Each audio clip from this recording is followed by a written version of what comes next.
Bonjour, est-ce que vous m'entendez bien? Oui? Bonjour. Super. OK. Est-ce que tout le monde ici comprend le français? Oui? C'est bon. OK. Super. OK. Parce que la première partie va être en français. Euh, Évidemment, si vous vous sentez plus confortable, if you feel more comfortable asking questions in English, that's fine. OK, on va commencer. Alors bonjour, je m'appelle Emmanuel Knafo, je suis un des cofondateurs de DevOps Shield. Oui. Bonjour. Moi, c'est Colin Loupin, l'autre cofondateur de DevOps Shield. Et je sais, on a l'air un peu plus jeune, on a un peu plus de cheveux gris. On est des spécialistes. Moi, je suis un spécialiste DevSecOps. En fait, je travaille à Microsoft dans l'industrie financière. J'étais même CIO de Structube à un moment donné, pendant plusieurs années. Donc maintenant, on a vu le besoin d'essayer d'apprendre du DevSecOps. Je veux dire, je pense que tout le monde, vous êtes probablement déjà, évidemment, étant à cette conférence, vous faites du DevOps. Nous, on veut apporter une attention particulière à la sécurité, essentiellement dès le début, pour qu'on fasse du DevSecOps. Moi, ma spécialité, c'est beaucoup dans les AppSec.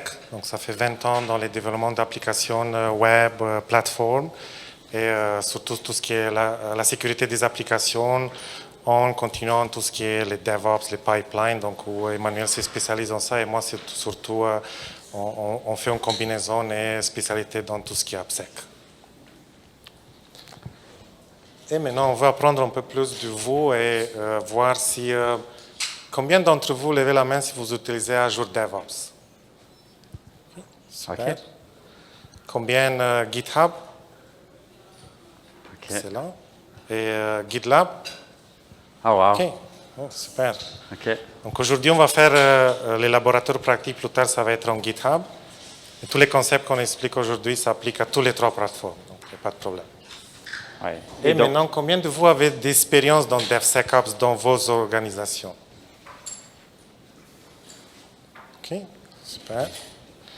Et combien on a implémenté au moins une pipeline de sécurité, SIA, Security Scanning, SaaS, DAST? OK, wow, c'est bien. Bon, super. OK, parfait. Donc, on est en bonne place pour que tout le monde en apprenne de chacun. Donc, on va essayer. La structure, si on passe à la prochaine, Ouais. pour, on peut sur l'agenda, si tu laisses avant. Ouais. Oui. Non, avant. Donc pour l'agenda, juste expliquer comment ça va se passer. La première partie, on va faire des slides, on va vous expliquer un peu les concepts, pourquoi, comment on fait les DevSecOps.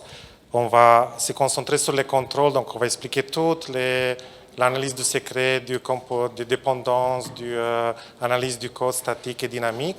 Et dans la deuxième partie, dans la deuxième heure, on va faire hands-on avec Emmanuel qui va vous montrer du A à Z dans GitHub, implémenter un pipeline et comment vous pouvez activer avec une cluster request, déploiement automatisé et implémenter tous les contrôles de sécurité.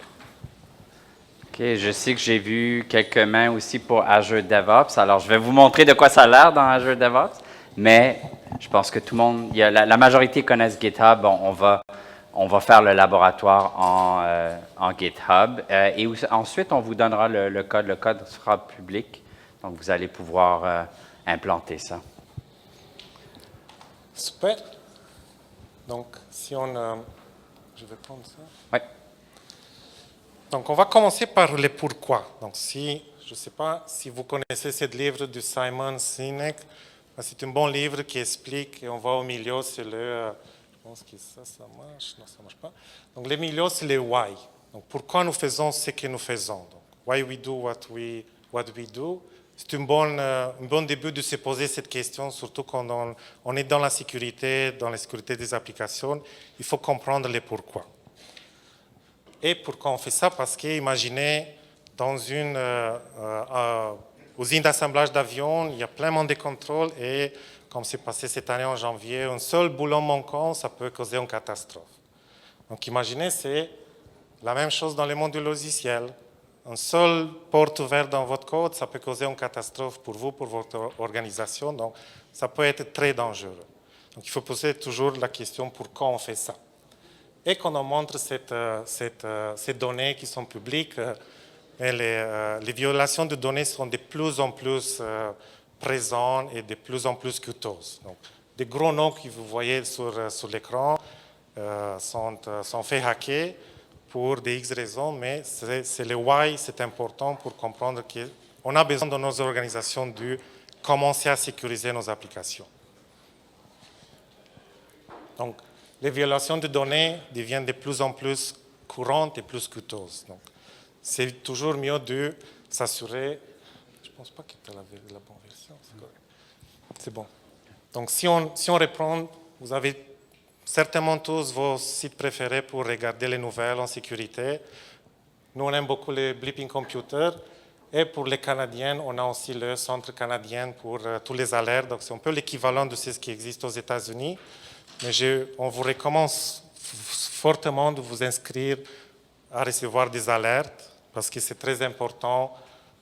Tous les hackers, dans les 15 minutes qu'une divulgation est faite, ils sont déjà en train de scanner tous vos systèmes, en train de trouver cette porte ouverte dans vos applications. Donc, ça donne vraiment une fenêtre qui est assez mince, de 15 minutes pour faire un patch. Donc, si vos pipelines roulent, puis ça dure 20 minutes, probablement il y a 5 minutes de window qui est déjà exploitable. Donc, le temps est important. Et si on prend, on est DevSecOps, on est Supply Chain Attacks, ce sont de plus en plus courants dans les plateformes DevOps. Donc, si on regarde quelques exemples concrets, tout le monde connaît SolarWinds. C'est arrivé, c'était un désastre pour beaucoup de monde, SolarWinds, mais c'était du code injecté dans les pipelines CI/CD. Donc, code injecté par des backdoors directement dans la pipeline, dans les produits lui-même. La même chose pour Codecov, c'était des containers, c'est Docker Image qui a été injecté. Des confusions des dépendances. Combien de vous utilisez NPM, PyPN, Maven pour les dépendances? Donc, il y a des packages qui sont ajoutés, qui sont vulnérables. Et en plus, les derniers que tout le monde a entendu, des XZUtils pour les Linux, donc sont de plus en plus courantes, tout ce qui est les menaces au niveau du DevOps puis des environnements DevOps. OK. Là, on va parler un peu du quoi.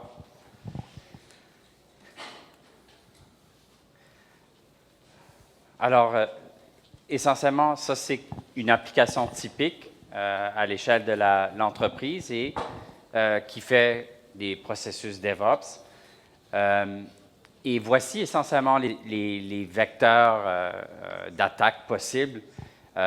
Évidemment, le poste même du développeur, c'est comme une mine d'or.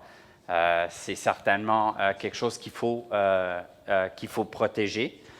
Il y a les dépendances, évidemment, sur les parties tierces, comme il parlait sur les packages NPM ou de Py, de Python, etc., qui sont potentiellement vulnérables. Les attaqueurs ne pensent pas en séquence, vous connaissez bien, ils pensent en graphs. Et donc, ils vont faire des mouvements latéraux, etc., ou des élévations de privilèges.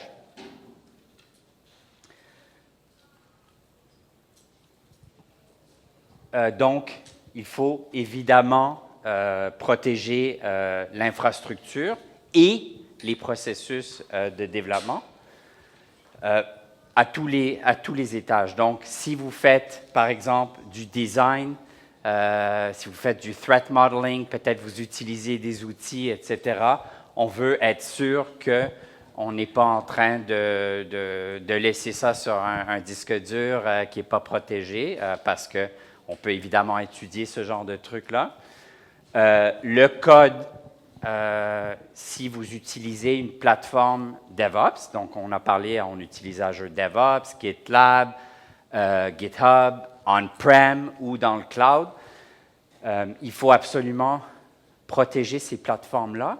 Et un des trucs que souvent on ne fait pas, et genre, je pense qu'on était dans une pièce là, avec de Open Spaces hier, on parlait on a bien beau mettre toutes ces choses en place comme on fait du SCA, du DAST, on fait tous les scans nécessaires, mais est-ce qu'on a bien protégé l'environnement même de DevOps? Donc ça, c'est évidemment très important. Aussi, ce qui se passe, c'est qu'on peut voler, si on n'a pas bien configuré ça, on peut facilement voler d'un projet, d'un repository, les repositories d'autres projets. Donc, il faut faire attention à ce genre de trucs. Évidemment, on veut aussi protéger le build, qu'on n'injecte pas du code dans le build même, comme par exemple avec SolarWinds, et les déploiements. Et les plateformes DevOps sont très importantes dans ça parce que souvent, elles ont les mots de passe essentiellement pour tous les environnements, incluant celui de production. Et donc, évidemment, il y a aussi le CSPM normal là, de protéger les environnements même. Je vais sauter ça, mais ça, essentiellement, c'est indépendant d'où vous déployez. Alors, que vous déployez on-prem ou dans le cloud, c'est toujours les mêmes défis qu'on a à ce point-là. Okay, un dernier point. C'est très important aujourd'hui, c'est que votre application n'est pas dans un vide, dans un silo. Vous dépendez de tous ces autres systèmes ou possibilités comme du phishing, par exemple, ou l'hameçonnage de vos postes de développeurs, les autorisations, que ce soit Active Directory, Okta, ce que vous utilisez, vous dépendez de ce genre de trucs. Donc, c'est très complexe. Et il faut pouvoir s'attaquer à ce genre de problème beaucoup au début, c'est-à-dire faire du shift left. Super. Donc, comme on a vu dans les watts, dans les coins, il y a vraiment tout, que ce soit l'environnement, que ce soit les développeurs, la station de travail, que ce soit aussi les codes. C'est très important de s'assurer qu'on sont sécurisés de bout en bout. Et comment on fait ça? Mais ça commence toujours par ces changements de mentalité. Si on ne change pas les mindsets dans la culture dans l'entreprise, c'est bel et bien qu'on a tous les outils. Donc, comme les DevOps, c'est quoi les DevOps? C'est une culture, c'est People, Process and Tools. Donc, ça commence toujours par changer vraiment la culture qu'on a dans l'entreprise pour pas seulement juste qu'on prévient les menaces, mais qu'aussi on va assumer leur existence. Donc, assumer que peut-être vous êtes déjà pénétré, que la defense in depth, comme on dit.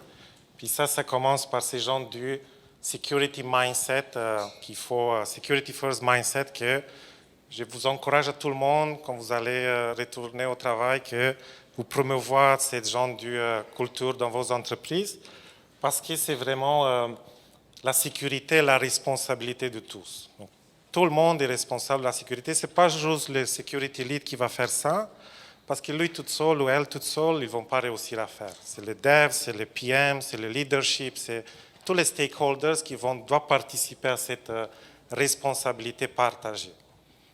Donc, c'est très important. Comment on va faire ça, c'est vraiment les buy-in de tout le monde. Donc, ça peut être complexe, mais c'est vraiment par où on commence. On discutait hier les shift left. Donc, il faut vraiment comme ça. Il faut vraiment inclure la sécurité de la conception. Donc, Secure by Design et Shifting Left sont des approches qui sont vraiment idéales pour cette transformation de la culture de sécurité. Pourquoi c'est important? Parce qu'il faut détecter rapidement et corriger rapidement les menaces. Sinon, les 15 minutes qui sont là, qu'on a montré tantôt, mais ça donne des opportunités et il y a des cas où ça peut être très, très dangereux pour l'organisation. Donc cette approche de shift left, on l'a fait, mais il y a aussi un concept de commencer bien. Donc il faut commencer bien, puis aussi rester bien. Donc n'ayez pas peur de commencer cette approche de DevSecOps, d'implémenter. Puis une fois qu'on l'implémente, comme les DevOps, c'est toujours un processus en continu. Si vous commencez par l'analyse du secret ou de dépendance, c'est déjà un très bon début. Donc on commence par quelque chose, stay right, get right, and start right sont des concepts qui sont très répandus. Donc on vous encourage à commencer à rester aussi bien. Et si je me permets, je vais dire quelques mots sur ça. Notre expérience avec les entreprises, surtout, ou les gouvernements, surtout les plus grosses, c'est que quand ils commencent à penser à mettre la sécurité dès le début, souvent, il y a une très grosse dette au début. Je ne sais pas si vous avez déjà... par exemple, si vous utilisez GitHub Advanced Security ou même un produit comme Veracode ou Snyk, si vous faites ça pour la première fois, vous allez avoir un paquet de dettes. Et c'est très effrayant, en fait. C'est quelque chose qu'il faut planifier.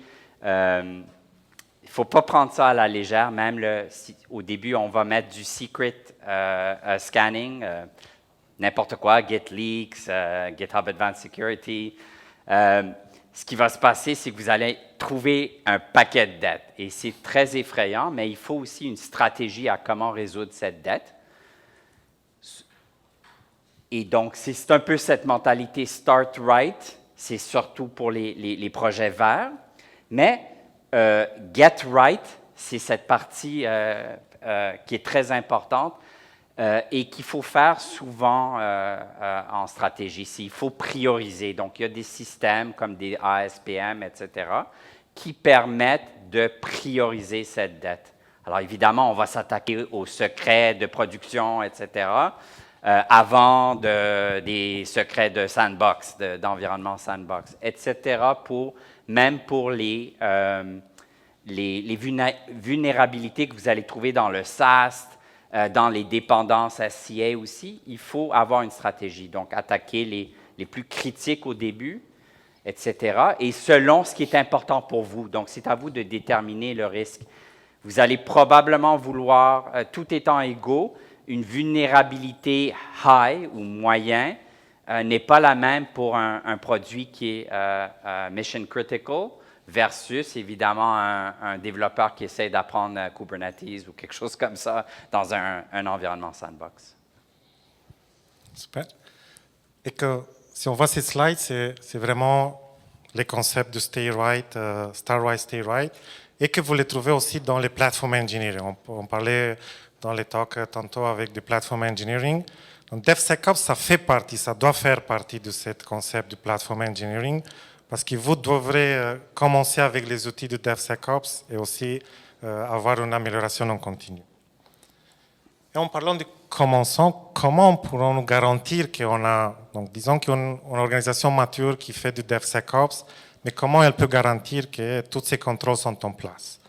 Donc c'est là où il y a des approches où nous, on a repris un peu les concepts du OASP-ZA qui montre tous ces gens du contrôle DevSecOps du 1 à 10. On va vous les montrer une par une, expliquer un peu et comment vous pouvez vous assurer qu'ils sont bien implémentés dans vos pipelines à travers tous les dépôts. Donc ces contrôles de 1 à 10, on va les aussi voir, on peut ici détailler dans cette architecture, cette guidance du DevSecOps du LOASP. Donc comme on voit, il y a une panoplie des outils que vous pouvez utiliser. Ce n'est pas une contre l'autre, c'est l'outil qui fait bien pour votre organisation. Donc vous devrez les choisir les bons, mais après vous devrez aussi vous assurer qu'il est dans vos pipelines à travers tous vos dépôts. Et pour faire ça, Emmanuel va vous montrer un petit démo avec quelques pipelines, comment on peut l'implémenter en Azure DevOps et aussi en GitHub. Okay. Je vais commencer avec Azure DevOps. C'est peut-être celui qui est un peu moins familier, mais les grandes entreprises, ou souvent les Canadiennes le font aussi.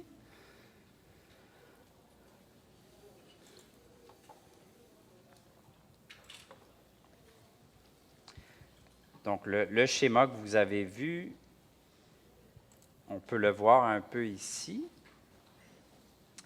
Ça, c'est un pipeline qui utilise le OWASP PyGoat. je ne sais pas si vous connaissez, mais il y a avec OWASP, il y a deux applications populaires, le Juice Shop, peut-être vous avez entendu parler, et le PyGoat. Le PyGoat, c'est écrit en Python, et c'est une application qui est très insécure. Alors, c'est une bonne façon de montrer qu'est-ce qui est, d'essayer de vérifier vos outils, si ça marche bien, vos pipelines, etc. Vous allez trouver plusieurs trucs là, et c'est même un environnement d'apprentissage. Vous allez voir ça dans le laboratoire, on va le faire. Mais comme vous le voyez, on essaye on va habituellement faire un build au début, et on peut faire toutes sortes de tests. Donc, par exemple, des tests,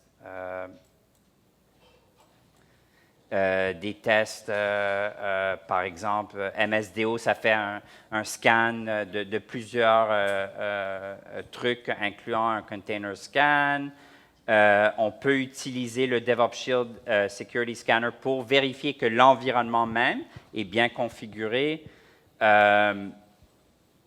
Finalement, on peut faire notre SCA. Dans ce cas-là, le SCA, bon, pour une application Python, il y a plusieurs choix, mais tu peux faire un pip audit, c'est un exemple. On peut aussi scanner l'image pour les dépendances qu'on trouve à l'intérieur aussi. Et on a nos tests unitaires qu'on va montrer et qu'on va exécuter. Donc ici, j'ai des unit tests avec PyTest. Et évidemment, ça dépend beaucoup du langage. Donc, si on fait du .NET ou du .NET Core, ben, vous allez faire XUnit ou des trucs comme ça. Finalement aussi, on a un stage pour faire du security, du SAST finalement, du Static Analysis Security Test. Et ça, dans ce cas-là, dans cet exemple, c'est un bandit scan. Ça peut être un exemple de ça. Finalement, ce qu'on veut vouloir faire, c'est, comme vous avez vu dans le diagramme, c'est de soumettre tous les rapports dans un ASPM ou peut-être dans un truc comme Defect Dojo, où on peut collecter l'information de façon centrale de toutes vos applications. D'autres façons de faire ça, c'est que si vous êtes dans la plateforme GitHub ou même Azure DevOps, vous pouvez convertir en Sarif et regarder ça centralement en GitHub, par exemple avec le Security Overview, qu'on peut voir par outil, ou dans Defender for DevOps si vous êtes dans Azure. Une fois qu'on a fait tous ces tests, on peut ensuite déployer dans un environnement, pas de production encore, où on peut faire plusieurs autres tests, par exemple des tests DAST ou des trucs où on a besoin d'un déploiement. Donc, peut-être comme un pen testing ou Dynamic Application Security Testing. Et en même temps, c'est probablement là où vous faites vos tests intégrés ou automatisés de UI, par exemple avec Selenium, etc. Ensuite, une fois que vous êtes content avec tout ça, vous passez aux environnements plus élevés, éventuellement jusqu'à prod. En passant, pour le workshop, j'ai mis tout ça dans une pipeline, mais typiquement, on ne veut pas déployer dans la même pipeline les environnements prod et non prod. Malheureusement, c'est ça qu'on voit dans toutes les démos, incluant celle-là pour une question de temps. C'est quelque chose que souvent je vois beaucoup d'entreprises le faire, mais en général, tu ne veux pas parce qu'il y a des moyens souvent dans la plateforme DevOps de voler, évidemment, si la pipeline a accès et à l'environnement prod et non prod, ben, d'un environnement inférieur, on peut voler les secrets de prod. Donc, ça, c'est une pratique très importante. Alors, ça, c'est l'exemple dans Azure DevOps. Mais évidemment, nous, on va faire ça dans le laboratoire, dans GitHub. Et je ne sais pas, est-ce qu'il y a beaucoup qui a... Oui. J'avais une question. Oui. Sorry, question? Where? Touch it.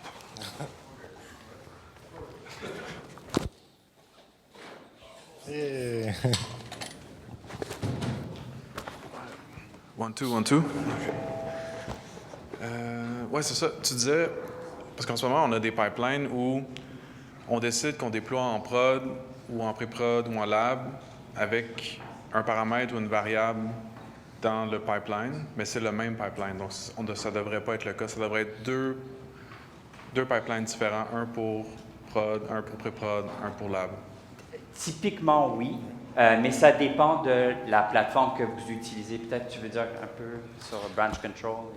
Oui, donc l'idée ici avec les deux pipelines, on sait que les service connections pour déployer, on utilise des connexions du service. Et ces connexions du service, ils ne sont pas bien protégées. Un dev peut créer une branche, une feature branch, et voler l'identité de vos service connections. Si on n'applique pas deux protections différentes avec pipeline permission, branch control, avec est-ce que vous connaissez, surtout en Azure DevOps, approvals and checks? Vous devrez vous renseigner parce que ça, c'est la meilleure façon de protéger ces genres de connexions. Si on n'a pas d'approvals and checks, n'importe quel dev ou un poste d'un développeur qui a été compromis, il peut facilement voler l'identité du credential de vos déploiements en production. Dans sa propre branche, il prend les credentials, il les met dans les logs. Les logs, ils vont le faire offusquer, mais sauf si tu utilises une Base64 ou tu les converts. Donc, il y a toujours des façons. Et ces codes qu'on vient d'expliquer, ça existe dans Stack Overflow.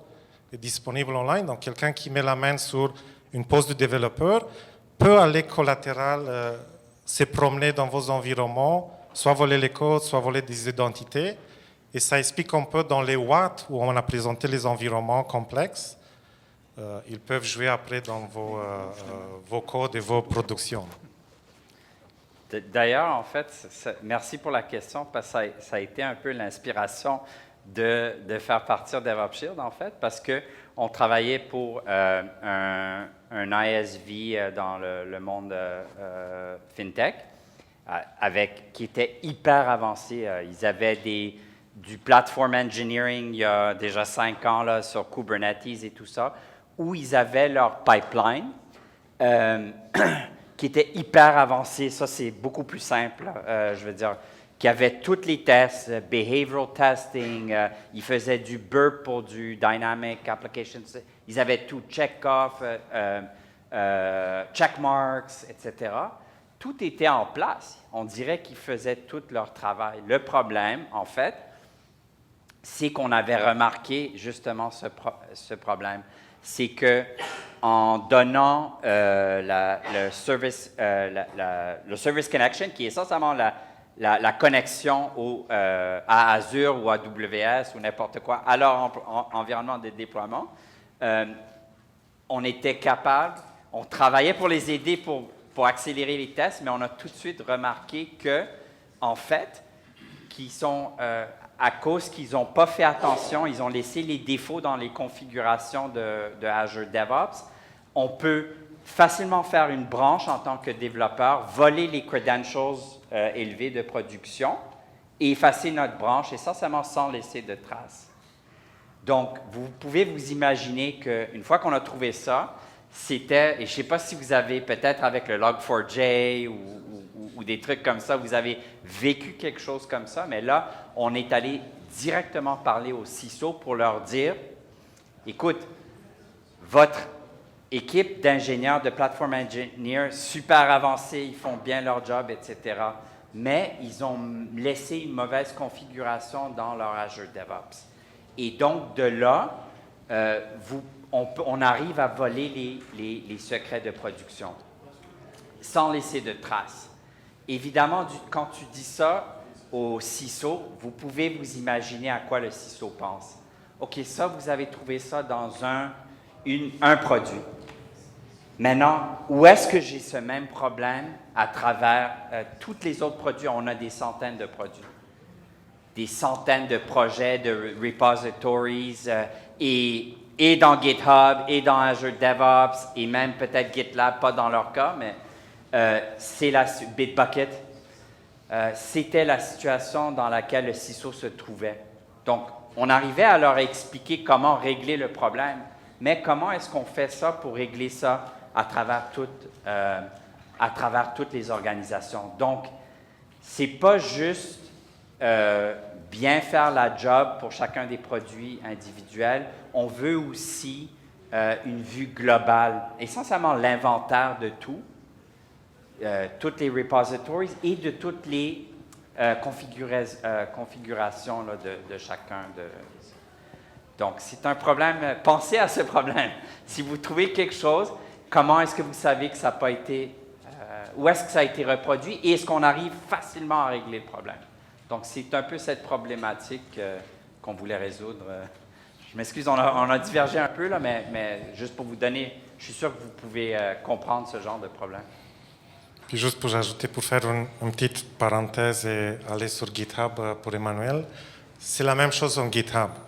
Donc, votre plateforme doit être bien configurée pour... Où est-ce qu'on met les secrets en GitHub? On les met dans l'organisation des fois, mais un dev peut aller les chercher dans son pipeline. S'il sait les noms du secret, il peut faire la même chose dans sa pipeline. Donc, protégez vos secrets en GitHub dans les environnements, parce que vous pouvez mettre des approbations. Donc, des fois, c'est la dernière chose qu'une équipe de développement pense, mais c'est extrêmement critique pour les DevSecOps d'aussi vous assurer que les bonnes pratiques dans chaque plateforme, GitHub, GitLab, Azure DevOps, sont bien implémentées. Est-ce que tu veux leur montrer le GitHub? Oui, je vais montrer le GitHub. Donc, le GitHub, ça sera la pipeline qu'on va partager avec vous et que vous allez faire ultimement. Je suis très content de voir tout le monde ici, mais j'avais préparé des environnements Kubernetes pour chacun, mais moi, pour chacun, c'était peut-être 25. Donc, je suis très content en passant de voir tout le monde, mais si vous êtes intéressé, dans les prochains jours, j'ai créé ces environnements et vous voulez vraiment l'essayer, envoyez-nous un email à contact@devopsshield.com et je vais vous partager les credentials là, pour faire le lab. Donc, on va faire le lab, même si on a les instructions pour les deux, à moins que vous avez votre propre Kubernetes, je vous encourage seulement de faire le basic. Donc, il y a très peu de choses à faire sur votre laptop où vous pouvez me voir le faire. Et ça sera quelque chose comme ça. Essentiellement, j'ai le code ici. Donc, maintenant, c'est juste une démo présentation. Les labs, on va les faire bientôt. Donc, Emmanuel va juste vous montrer qu'est-ce qu'on va accomplir pendant les labs, mais juste vous donner un exemple du pipeline aussi dans GitHub, comment ça va marcher. Parce que je ne sais pas si vous avez entendu des acronymes. Est-ce que tout le monde sait ce qu'est un DAST? Levez la main. Un SAST? SCA? Okay. Donc, on va avant de rentrer dans les détails, dans les pipelines et tous les 1 à 10, on a une section où on va vous expliquer un peu chacun de ces contrôles et aussi des outils. On propose des outils, pas pour la promotion, mais juste certains outils qui sont open source, qui sont payants aussi. Et après, on va rentrer dans les laboratoires plus pratiques dans probablement une quinzaine, vingtaine de minutes. OK. Et une bonne pratique aussi, c'est de... alors ça, c'est du code. Essentiellement, c'est un fork de PyGoat, de OWASP. Et sauf qu'on a ajouté un paquet de trucs ici, donc incluant les pipelines. Alors, si vous êtes intéressé dans la pipeline Azure DevOps, vous allez la retrouver ici. Et, mais pour le labo, etc., aujourd'hui, on aura 3 pipelines ici. Donc, le basic, l'avancé, puis ça, c'est un infrastructure as code pour déployer le Kubernetes. Je vais rouler la pipeline et on va la laisser aller. Après ça, on passera aux slides. Donc, vous voyez ici, on l'a déjà roulé.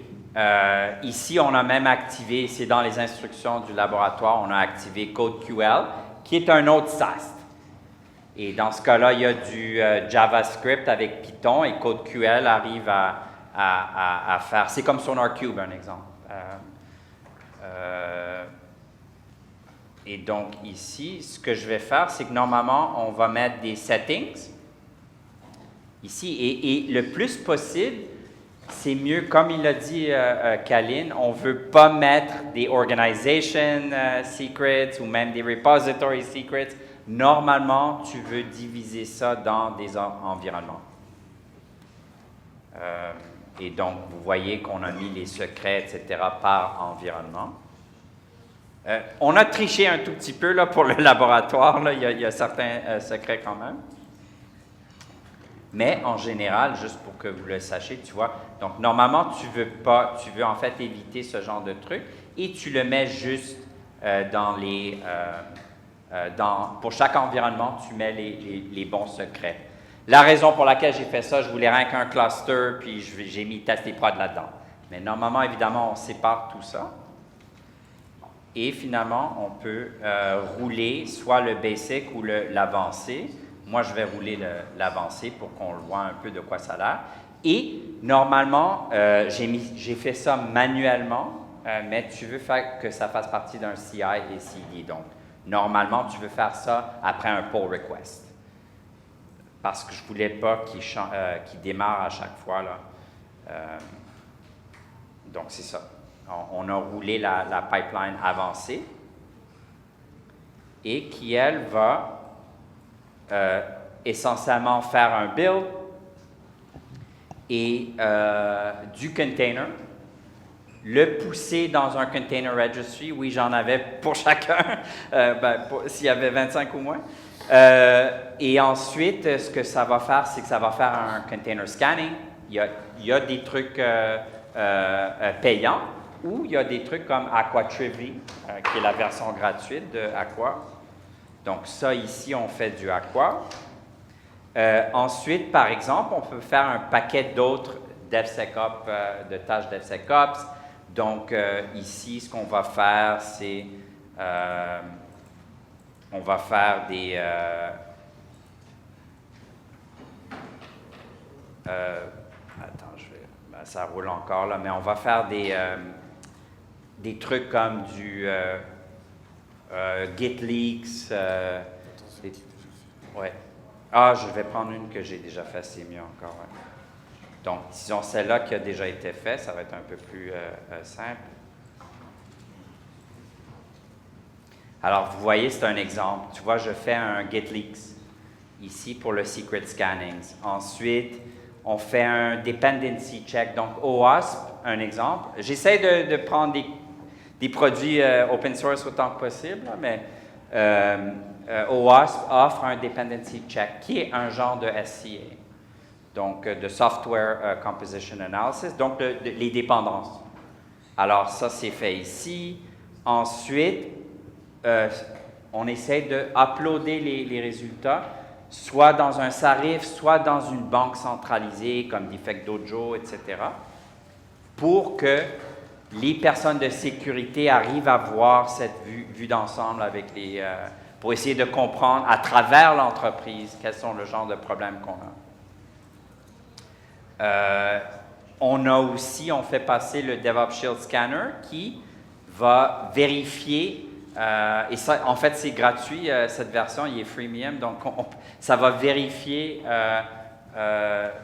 si on a bien fait la configuration dans le GitHub, dans l'environnement même. Est-ce qu'on laisse faire un fork ou des trucs comme ça? Donc, ça va vérifier un paquet de trucs. Ensuite, on fait le Software Composition Analysis. Dans ce cas-là, on l'avait déjà fait dans le stage précédent. Ici, on va faire un pip audit parce qu'on est dans une application Python. et tous les autres trucs dont on parlait. Finalement, le Upload Reports va faire le upload dans l'environnement Defect Dojo où on a tous nos produits, etc. Et ensuite, on fait les déploiements, etc. Un peu comme je vous ai montré. Ouais. Donc, ça a l'air très intéressant. On va faire ça pendant l'atelier bientôt. Mais comme beaucoup d'entre vous, on a entendu plein des acronymes. Donc, on aime les acronymes. Mais on va commencer à expliquer un peu ces gens du... Je peux aller aussi à la version 3. Là, c'est correct. OK. Bon. Donc, on a plein des acronymes. On va vous l'expliquer. C'est quoi une SIA, c'est quoi une SAST, une DAST, une YAST, un container scanning. Donc, on va expliquer un peu ça, puis après, on ouvre pour des questions et on va passer aussi au laboratoire. La section 6? Oui. OK. Donc, si les slides, si vous voulez avoir accès aux slides, juste envoyez un courriel. Ça nous fera plaisir de vous l'envoyer par courriel. Contactez-nous. Les GitHub repos, c'est public, donc allez regarder les codes du pipeline, donner du feedback. On est très ouvert. Donc, si on regarde un peu les statistiques, pourquoi c'est tous ces gens du contrôle, tous ces gens des outils, des acronymes? Désolé, un peu les couleurs sont un peu mauves, mais c'est les Synopsys qui a fait une recherche récemment. Ils ont trouvé que presque 70% des gens trouvent que les outils du SAST ou des outils du DAST ou YAST ou des dépendances sont très utiles pour l'organisation. Ça les donne du feedback très utile. Et c'est ce qui montre aussi que c'est important d'avoir une équipe multifonctionnelle. Donc, ce n'est pas juste les gens de sécurité qui règlent les problèmes de sécurité. Comme vous voyez en bas, c'est presque moitié-moitié. L'équipe de sécurité et aussi l'équipe de dev se partagent ces genres de responsabilités sur la sécurité des applications. Donc, les outils, c'est une chose, mais aussi c'est la culture. Quand on parlait de la culture, mais c'est ce que ça implique. Qu'on se parle, que l'équipe de sécurité rentre dans vos Scrum meetings des fois, et que vous parlez ensemble sur certains aspects de enjeux de sécurité. On va passer les personas. Vas-y, Emmanuel. OK, tu voulais parler des personas? Ou? Non, c'est bon. OK. Bon. OK, oui. Donc, évidemment, il faut choisir les bons outils DevSecOps et ça va évidemment dépendre de votre organisation. En général, comme si vous avez lu les recherches là, de Dr. Nicole Forsgren, Gene Kim et Jez Humble, les personnes de Dora, etc., en général, on veut réduire le technology stack, c'est sûr. Donc, ça sera probablement quelque chose que vous allez faire, mais ce n'est pas du jour au lendemain. On a tous fait des migrations, des consolidations, etc. Malheureusement, il y a beaucoup d'outils de sécurité. J'en ai parlé même dans le pipeline. On a 2 SCAs, 2 secret scanning. Donc, c'est à vous de choisir, mais en général, less is more. Comme ça, on peut partager l'expérience et au lieu de s'éparpiller avec plusieurs outils. Donc, c'est très personnel, ça dépend de l'organisation.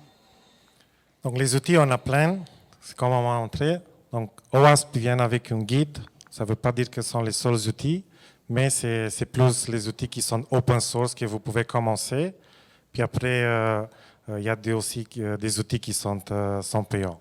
Donc, dans les slides à la fin, il va y avoir plein de liens dans les GitHub repo aussi. Il y a tellement de recherches. Donc, ce n'est pas un outil qui marche pour une organisation que ça va marcher pour l'autre. C'est toujours les contextes qui va faire un outil meilleur que l'autre dans votre organisation. Et pour vous aider, on va parler un peu de tous ces ANA10. Donc, il y a beaucoup des acronymes, mais principalement, si on regarde les DevSecOps, ces gens des outils qui OWASP met en place. Il manquait juste, on aurait pris l'image de OWASP, mais il manquait le numéro 1 puis le numéro 10 qu'on va parler, on va parler un peu plus tard. Donc nous, on peut vous aider à faire toute cette... s'assurer que tous ces outils sont en place du A à Z et on va regarder un peu ça plus tard. Donc si on commence par le numéro 1, vas-y Emmanuel. Continue. Ok, je vais continuer. Donc si on regarde ici dans l'image numéro 1, c'était DevOps Scanning. Donc c'est ce qu'on parlait tantôt. Vous devrez vous assurer que vous avez des outils qui scannent pas justement les codes, mais scannent les procédures DevOps, l'environnement, les secrets, les variables, les pipelines, les configurations de pipelines. Donc, on oublie des fois de s'assurer que l'environnement lui-même est sécuritaire et on se concentre beaucoup sur les codes. Donc, vous devrez avoir des recommandations, une visibilité unifiée de tous vos dépôts, de tout ce qui se passe dans votre environnement DevOps, Azure DevOps, GitHub, GitLab, pour s'assurer que vous avez une meilleure posture de sécurité pour vos applications. Donc, c'est vrai qu'une security lead ne va pas rentrer dans tous vos dépôts, puis va regarder le scan, puis le résultat du scan. Lui, il va avoir, ou un CISO, il va avoir une vision globale. Peut-être vous avez une acquisition, ils ont leur propre GitHub, 2, 3, 4 compagnies. Comment il va avoir ces visions à travers toute son entreprise? Et c'est ce que ces gens des outils d'analyse de sécurité DevOps vont vous aider. Donc, c'est ça. Pour ça, évidemment, DevOps Shield, c'est un des produits. Le scanner qui est aussi disponible, les deux sont freemium aussi. Il y a Microsoft Defender for Cloud si vous êtes dans Azure. Et si vous utilisez Azure DevOps, il y a ADO Security Scanner. On va trouver quelques petits trucs ici et là sur GitHub, mais c'est une niche qui est encore qui est émergente finalement. Ouais. Donc, une fois qu'on est assuré que l'environnement lui-même est sécuritaire, la deuxième étape, c'est vraiment, on sait tout le monde que les attaques viennent avec des credentials qui étaient un peu oubliés partout, qu'on a mis dans les codes. Donc, l'analyse du secret, c'est très important pour prévenir ces genres de problèmes. Donc, on installe des outils, que ce soit dans la plateforme ou que ce soit dans les pipelines, pour détecter des secrets à travers notre branche main ou à travers toutes les autres branches. Donc, c'est la moindre des choses. À commencer une transformation de DevSecOps, ça commence toujours par une analyse du secret. Et pour ce point-là aussi, qui est important pour l'analyse de secret, c'est que une bonne analyse de secret va faire un truc historique aussi. Donc, et ça, c'est important parce qu'il ne faut pas oublier que c'est sûr que s'il n'est pas dans le dernier commit, c'est bien, mais si vous avez trouvé, surtout si vous n'avez jamais fait du secret scanning et vous l'activez du jour au lendemain, vous allez probablement trouver un paquet de secrets. Mais deuxièmement, c'est que l'historique va compter surtout au début, parce que vous avez beau protéger comme par exemple avec GitHub Advanced Security Secret Push Protection, qui est même gratuit pour des trucs publics. Si vous activez ça, ça va stay right, mais il faut aussi get right. Donc l'historique, s'il y a eu des secrets qui ont apparu, eh bien, il faut se rassurer que quelqu'un l'a déjà utilisé. Ils ont le mot de passe, donc il faut l'arranger. Il y a d'autres exemples ici. On peut utiliser GitLab, Spectral, GitLeaks, qui a aussi une version gratuite.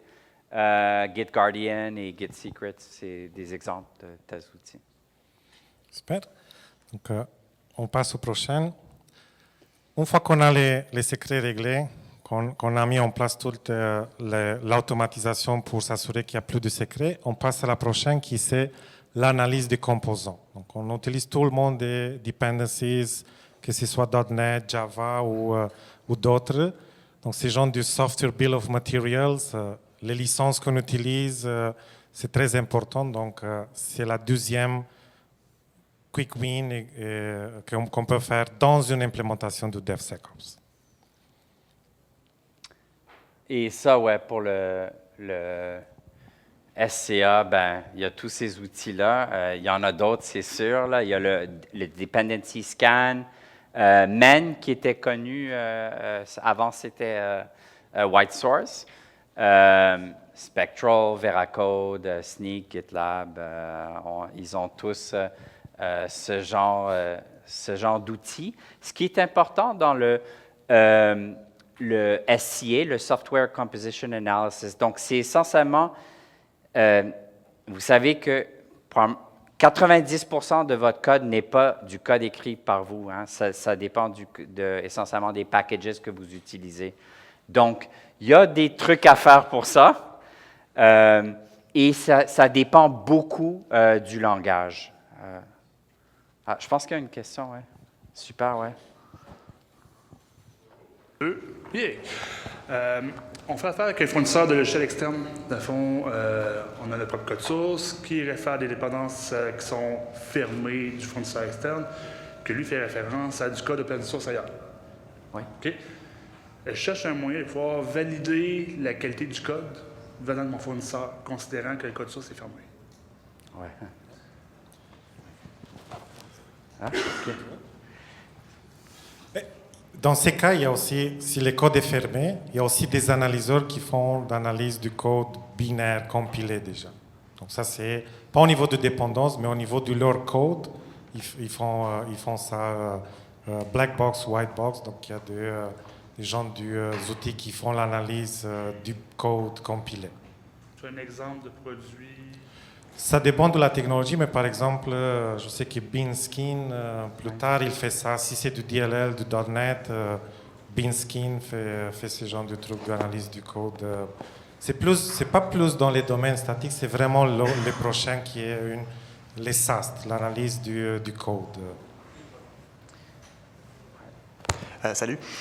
C'était juste pour un follow-up sur ce genre d'outil-là qui analyse le code binaire. C'est quel genre?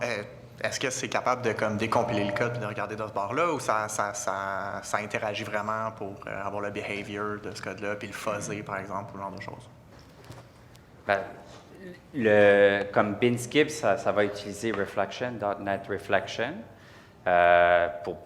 pour pouvoir faire. Mais effectivement, il y a des outils comme ça qui peuvent, une fois qu'ils ont fait cette reflection, etc., qui comprennent un peu comment le code fonctionne, ils peuvent décider de comment ils vont attaquer ce code, etc. Donc, ça aide beaucoup, effectivement. Peut-être tu as des choses à ajouter? Ça dépend vraiment de la technologie qu'on utilise, mais il y a des outils qui, si vous avez comme ça des dépendances externes qui peuvent analyser ces gens, mais ça passe par, si les autres, ils ont protégé leur code, ils ont offusqué leur code, donc ça devient difficile, mais dans nos jours, on dirait que plus qu'on essaie de cacher, plus que peut-être il y a des choses on veut cacher. Donc, la plupart, on peut offusquer les codes, s'il y a moins qu'il y a un projet qui est tellement critique, il faut tout cacher. OK, super. Donc, une fois qu'on a fait notre analyse de dépendance, on va passer un peu plus vite sur les slides. On va aller vraiment aussi avoir du temps de faire les labs. Donc, si vous avez des questions, n'hésitez pas à nous envoyer aussi un courriel follow-up. Ça nous fera plaisir de vous répondre. Donc, les tests statiques s'assurent vraiment que notre code maintenant est bien fait et on n'a pas introduit des codes qui n'est pas sécuritaires. Donc, il y a beaucoup de s'assurer que la qualité de notre code, il y a des outils qui travaillent directement dans votre IDE, il y a d'autres qui travaillent aussi dans la pipeline, donc c'est shift left encore plus pour s'assurer que quand vous écrivez les codes dans votre environnement, mais c'est de là qu'il vous donne du feedback. Et c'est ça, il y a un paquet de trucs ici. On peut inclure les compagnies habituelles, mais incluant aussi Fortify, AppScan, SemGrep, qui est essentiellement le CodeQL, qui a été acheté par GitHub pour faire CodeQL. Et aussi, dans cette catégorie, on peut inclure les linters, etc. Donc ça va comme on a fait dans le PyGoat, là. Ouais. Super. Donc, on a maintenant notre code statique. Puis la même chose, il y en a aussi nos containers. Donc, on fait du code, on build une image. Il faut s'assurer que tout ce qu'on utilise dans l'image, l'environnement, les packages n'ont pas aussi de vulnérabilité. Donc, la prochaine étape, ça sera vraiment, surtout quand on build dans un container, qu'on s'assure que les containers lui-même est bien configuré et aussi les codes et les packages qu'on utilise dans les containers sont aussi sécuritaires. Ben voilà un paquet d'autres trucs. Un truc intéressant aussi, si vous utilisez des containers sur Docker Hub, souvent on voit les vulnérabilités des produits aussi, donc c'est toujours intéressant de voir ça. Ce qui est important, c'est que quand quelque chose n'est pas maintenu, malheureusement, ça perd, la sécurité se dégrade finalement. Si tu ne changes pas, et c'est un problème que tout le monde doit dealer avec, mais si tu n'as pas changé ton code, tu n'es pas aussi sécure que la première journée que tu l'as release. Malheureusement, surtout quand tu prends les derniers conteneurs, des derniers, où tu ne le fais pas justement, il commence à avoir des vulnérabilités dans l'OS, etc. On connaît ça un peu, là, mais donc, c'est pour ça qu'il faut vraiment faire du DevSecOps, qu'il faut que ça soit de façon continue, mais ton pipeline, souvent, il va faire un schedule aussi. Donc, c'est pour ça que CodeQL, quand tu l'actives dans GitHub, il va rouler de façon régulière, puisque c'est important, ça dégrade avec le temps. Super. Donc, on a fait nos containers, on a fait notre code, on a fait les secrets. La prochaine étape, c'est s'assurer qu'on fait l'analyse de l'infrastructure as a code. Donc, toute l'infrastructure qu'on va déployer notre application, il y a des outils qui aident à s'assurer que même avant qu'on déploie et qu'on veut faire des changements dans notre code, mais que les codes, que ce soit Terraform ou d'autres modules, Bicep ou d'autres, on a des outils pour vous aider à scanner votre code d'infrastructure. Ouais, donc à noter TerraScan, Checkoff.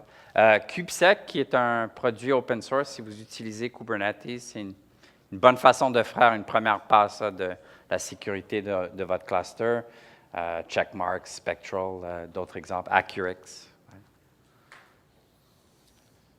Donc l'infrastructure as a code, on analyse ça, mais aussi il y a aussi beaucoup des outils qui vous aident à analyser l'infrastructure elle-même. Donc les serveurs, les configurations dans les clouds, tout ce qui vient, où est-ce qu'on va déployer notre code finalement.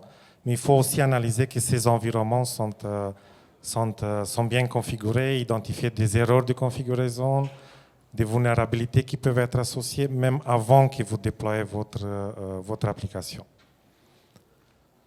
Il y a toutes sortes d'outils qu'on voit ici, certains plus connus que d'autres, mais des outils aussi open source que vous trouvez. Donc, dans tous les outils qu'on présente, c'est à la fois des open source, mais aussi à la fois des outils qui sont payants.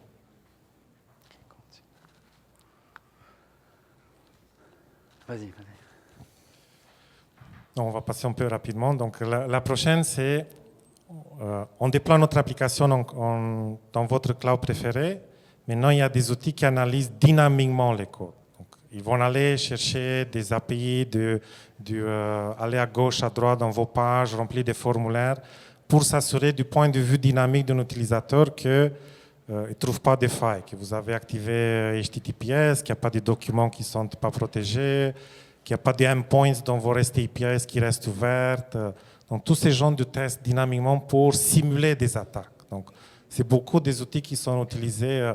Ici, ça rentre pentest, quand vous faites des pentests, ça peut rentrer ici dans ces genres des outils qui font ça.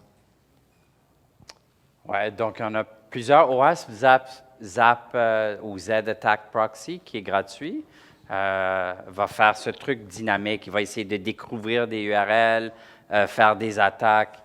Intruder, Invicti, il y en a plusieurs dans ce monde-là. Et exactement, donc, ça peut même inclure le pen testing aussi.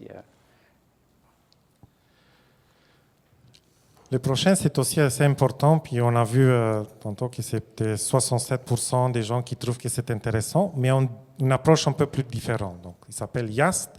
C'est une combinaison de SAST et DAST, où il y a des modules de sensors qui vont être introduits dans votre code. Donc, ça roule vraiment. Il faut ajouter des modules de télémétrie dans votre code pour qu'ils vont analyser en temps réel, dynamiquement, des problèmes de sécurité qui peuvent apparaître pendant que l'application roule. Donc, l'avantage de ces genres d'outils, c'est qu'ils connaissent les codes et aussi connaissent leur contexte du roulement du code dynamiquement. Donc, c'est comme une combinaison de SAST et DAST qui vont être très utiles par installant un agent. Il y a un seul désavantage, que c'est dépendamment du langage de programmation. Donc, c'est un peu... à cause qu'on installe des modules, ça dépend vraiment de votre langage que vous utilisez. Donc, voilà un paquet d'outils qui peut faire ça. Mais je vais juste raconter qu'on avait parlé du XZ Utils, là, qui était quand même assez grand. Là. C'est quelque chose qui est allé jusqu'au bêta de version de plusieurs distributions de Linux. Eh bien, la personne qui l'a découvert, c'est quelqu'un à Microsoft, mais ils ont pu si tu avais automatisé ce genre de télémétrie, etc., lui, il a remarqué manuellement, essentiellement, que quelque chose prenait un peu plus de temps. Et c'est essentiellement comme ça qu'ils ont pu trouver la faille. Mais ça serait une façon de potentiellement se protéger contre ce genre d'attaque. Et on est presque à la fin. Donc, le dernier, c'est vraiment comment on s'assure que ces du 1 à 9 sont vraiment bien implémentés à travers vos 1000 dépôts, 5000 dépôts, 100 dépôts, ça dépend de la taille de votre organisation. Donc, il faut vraiment avoir du contrôle, de conformité, des pipelines qui roulent en continu pour s'assurer que tous ces gens du contrôle sont en place. C'est ce qu'on appelle l'analyse DevOps, l'analyse DevSecOps et la vérification de conformité de tous ces outils DevSecOps à travers votre organisation.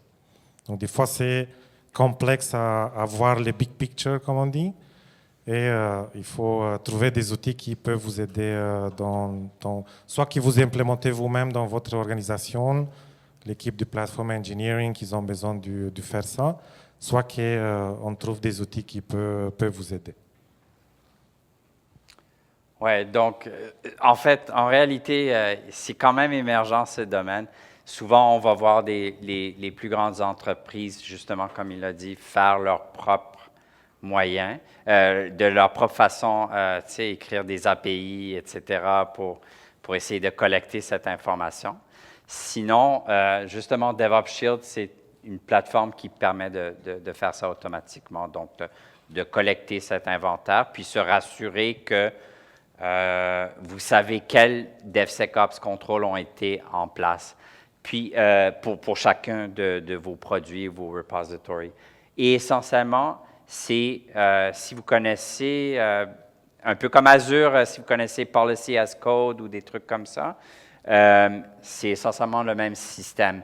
Donc, il y a un paquet de polices ou de stratégies qui viennent, c'est les meilleures pratiques selon la documentation de GitHub ou de Microsoft, qui viennent out of the box dans le produit. Sinon, vous pouvez customiser ça parce que souvent, chacun, ce que vous pensez qui est SAST ou DAST, etc., ça peut être, vous voulez juste certains produits et exclure d'autres ou des trucs comme ça. Donc, ce genre de choses peut se faire avec ce produit.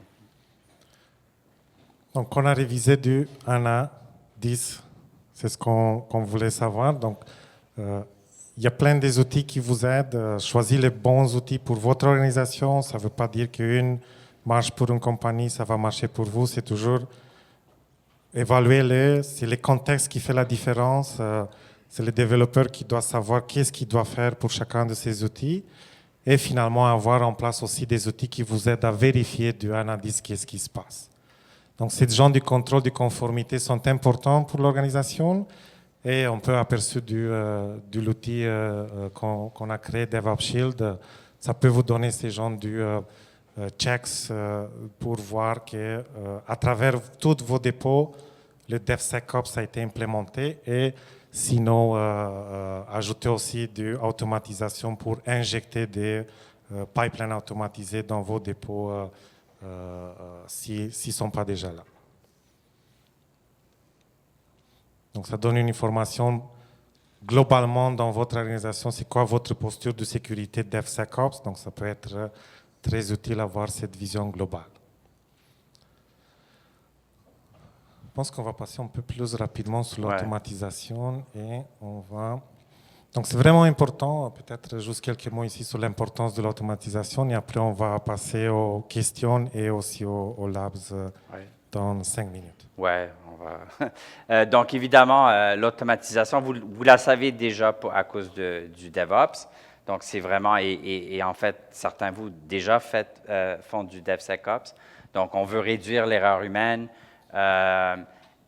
Évidemment, Shift Left aussi, faire les tests de sécurité plus tôt, uniformiser, réduire nos outils là, pour essayer de streamliner ça et évidemment faire des potentiels d'économie en faisant ça. Ouais.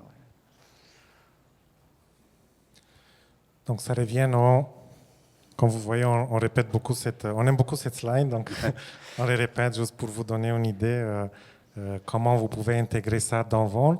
Et un outil qu'on n'a pas parlé, mais c'est assez important aussi, c'est le Defect Dojo qui peut collecter toutes ces, comme Emmanuel montrait tantôt dans ses pipelines dans la démo.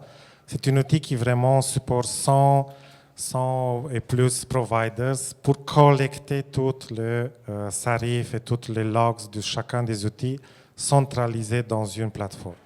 Donc, ces gens du Central Vulnerability Management, c'est à la place aussi important et on a un exemple comment vous pouvez l'utiliser dans l'atelier tantôt. Okay, donc, ça, c'est l'exemple du pipeline. Donc, avant de passer aux ateliers, on prend des questions, 5, 6 minutes, 3-4 questions. Et après, ça va être les hands-on du atelier. Emmanuel va faire l'atelier. Vous pouvez le suivre, même si vous n'avez pas un laptop, vous pouvez rester voir. Il va faire comme une d'entre vous. Donc, vous pouvez le suivre ou vous pouvez faire vous-même sur vos laptops. Est-ce qu'il y avait d'autres questions ou commentaires même, ou un partage d'expérience?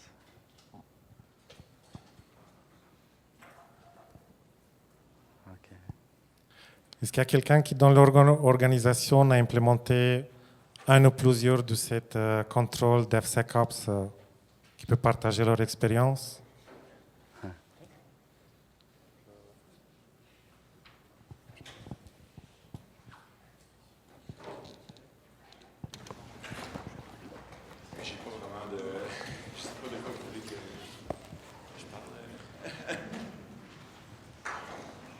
Do you have a question? Pardon? Do you have a question? Non, pas vraiment, non.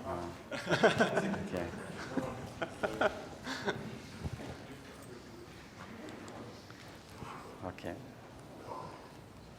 On peut, s'il n'y a pas de questions, on peut commencer les labos pour ceux qui veulent le faire. Sinon, je vais le faire live aussi.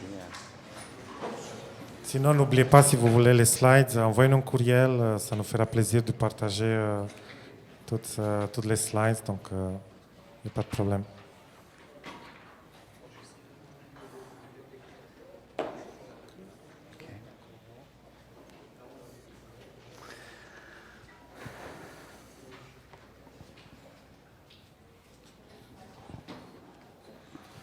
Est-ce qu'il y a d'entre vous qui n'ont jamais utilisé GitHub? Est-ce que vous êtes habitué avec GitHub? Vous travaillez avec? OK. Super. Ah non? Non, OK. S'il y a quelqu'un qui a besoin d'aide, donc Emmanuel va faire à l'écran, on va changer du slide directement sur les dépôts. Mais moi, je vais me promener dans la salle, donc si jamais vous avez besoin d'aide sur GitHub ou sur qu'est-ce que vous devrez faire, n'hésitez pas et levez la main, puis je vais venir vous aider. Oui. Emmanuel montre juste le Ah, slide. OK. Excuse-moi. Non, excuse-moi. Oui, c'était ici, ouais. Donc ici, contact. Attends, je peux le faire plus gros pour...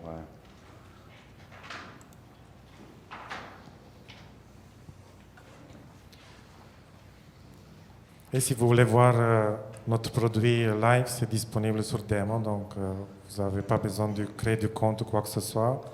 Allez-y là, ça peut vous donner des idées comment vous pouvez l'utiliser.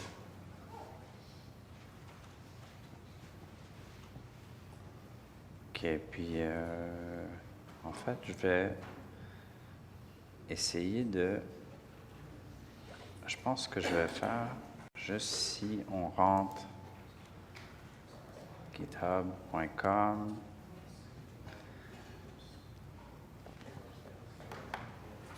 Attends.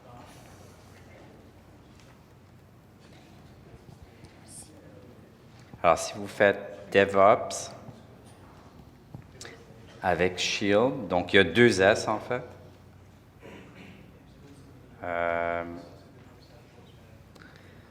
Ça va vous amener ici et on devrait avoir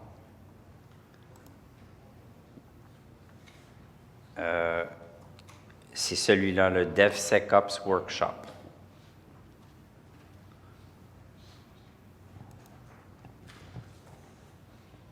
Alors, c'est là où on veut aller. Donc, c'est github.com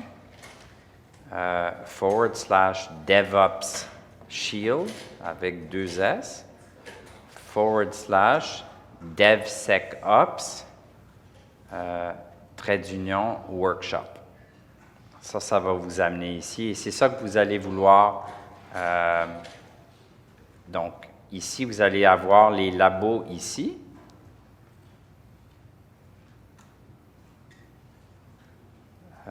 Donc, c'est dans le README au début. Les labos sont là. On vous montre comment préparer l'environnement.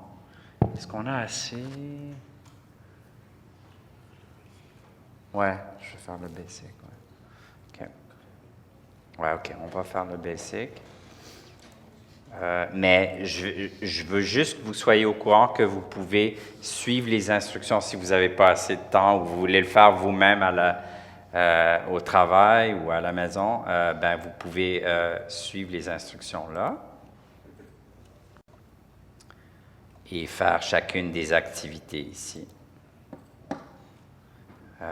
Et donc, n'oubliez pas de nous contacter. On peut vous donner ce genre d'informations ou vous installer Defect Dojo aussi. On a mis un paquet de liens là, pour vous montrer comment. Mais moi, je vais faire ça comme si je commençais ça, comme si j'étais vous et je fais ça pour la première fois. Donc, on va faire un clone.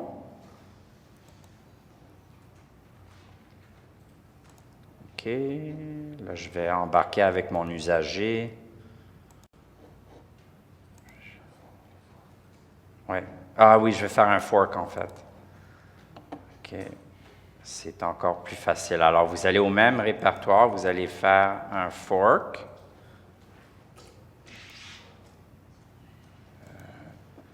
Je fais le fork ici. Et normalement, vous devrez faire ça sur votre usager personnel. Alors, c'est mieux que dans une organisation parce que ça va être plus facile en fait. Alors, utilisez votre GitHub alias et vous pouvez garder le même nom du répertoire, ça va. Et là, je vais faire un create fork. Et ça devrait se passer assez vite. Ça va faire un fork du répertoire, mais sous votre nom. Donc, ça, c'est votre code.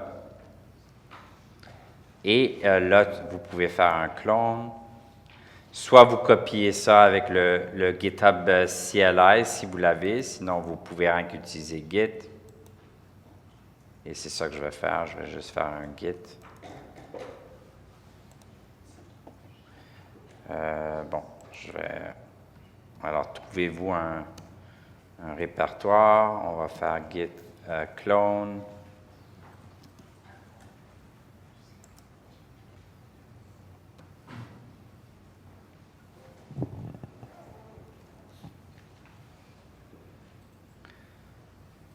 Donc ça, c'est si vous voulez travailler sur votre poste.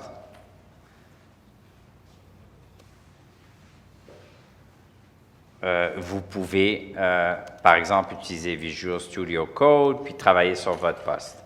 Mais moi, je vais vous montrer, puisqu'on est ici, là, peut-être de le faire direct sur...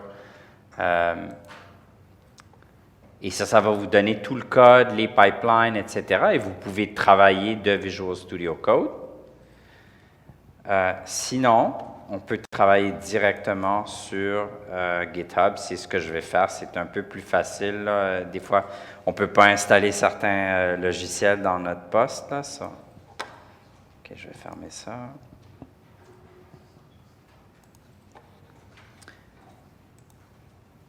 Donc, la première chose à faire, vous pouvez faire plusieurs choses. Si vous êtes, vous devez premièrement donner le droit d'exécuter des pipelines. Donc, je vais faire I understand my workflows, go ahead and enable them. Et là, vous allez voir les workflows ici. Je vais faire le basic, OK, parce que je veux garder ça simple. Et là, vous pouvez même juste faire un run workflow, puis ça va vite échouer, parce il y a des secrets à mettre dans les settings. Donc, on va...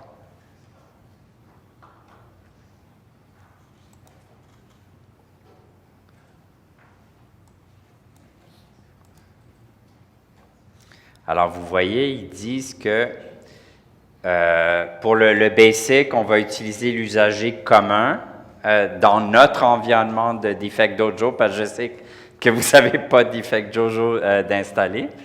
Et je vais vous donner le mot de passe et tout là, pour pouvoir l'accéder. Donc, au moins, vous allez voir de quoi ça a l'air. Mais sachez que toutes les personnes qui vont... l'utiliser, vous allez être tous dans le même environnement, login avec le même étudiant, OK? Alors, mais c'est pas grave, là, tu peux le faire. Alors, ce qu'il faut faire, c'est qu'il nous faut le Defect Dojo Common Password ici. Donc, je vais le faire ici. Je vais dans les Settings et puisque j'ai exécuté la pipeline, ça m'a créé déjà l'environnement Dev. Donc, je vais rentrer dans Dev. Et je vais, comme on a dit, en général, c'est toujours mieux d'ajouter le secret dans l'environnement. Alors, je vais ajouter ce secret-là. Et ce n'est pas un gros secret, c'est... oui. Alors, password, comme ça. Donc, ça, c'est un 0 en passant. Et je crois que j'ai fait exclamation 1. Et je vais une petite joke ou anecdote.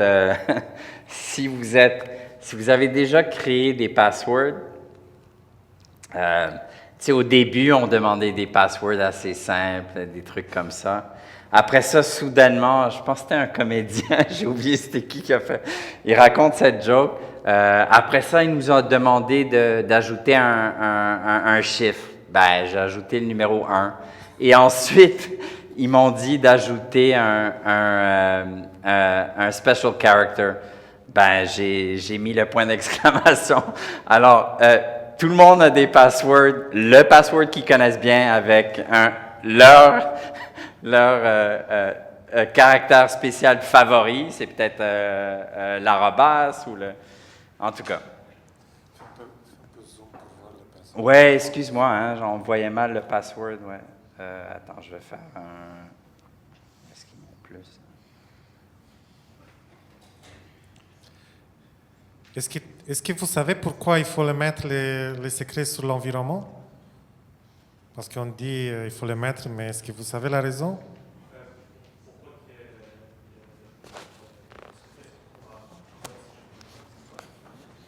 Oui, et surtout que la façon dont GitHub de protéger les secrets avec une branch protection, avec des approvals, c'est dans l'environnement.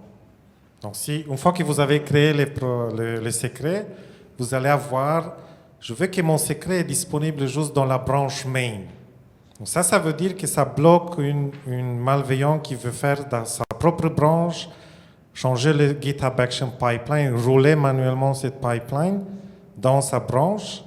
Ça le bloque à le faire parce qu'il ne peut pas voler vos secrets. Il est protégé pour la branche main qui, d'habitude, doit être protégée par une pull request. Donc ça, c'est le premier avantage. Et le deuxième, c'est qu'on peut demander des approbations pour utiliser les secrets. Donc avant que ça déploie en production, il y a quelqu'un qui doit approuver un gate d'approbation manuelle qui peut se faire pour que les secrets soient disponibles pour déployer dans votre environnement du prod. C'est la façon de protéger vos secrets qui sont cette porte qui peut donner accès à vos prods. Okay. Je vais ajouter le secret. Et il y a un autre secret à faire. On peut rouler le pipeline encore, on va trouver une autre erreur. Mais l'autre, c'est de créer un Personal Access Token de sorte que tu peux utiliser le DevOps Shield Scanner. Donc, ce token a besoin de essentiellement lecture, read, des permissions de lecture sur l'environnement même de DevOps. Donc, que ce soit GitHub dans notre cas ou Azure DevOps, on peut même à la rigueur utiliser le GitHub Token. Ça va nous donner assez d'informations. Mais moi, je vais en créer un.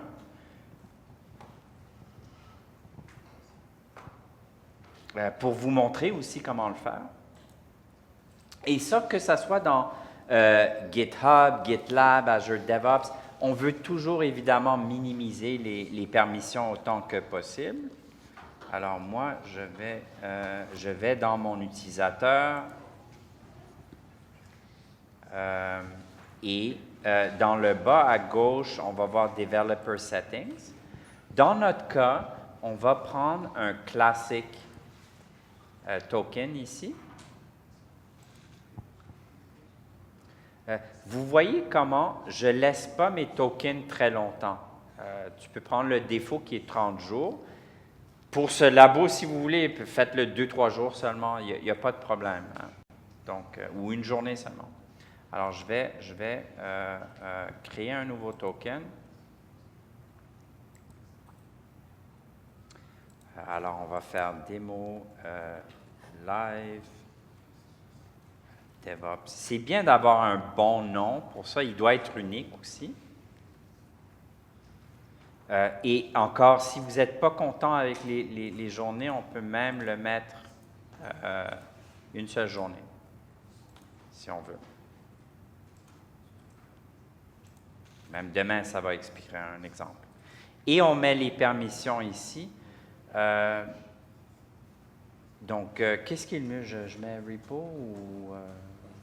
Ouais, pour l'instant, je vais garder ça un peu simple, repo puis workflow. Et le reste, tu peux mettre des read. Read, habituellement, ça va suffire. Laisse-moi savoir si j'en oublie un qui est important. Là, mais, ici.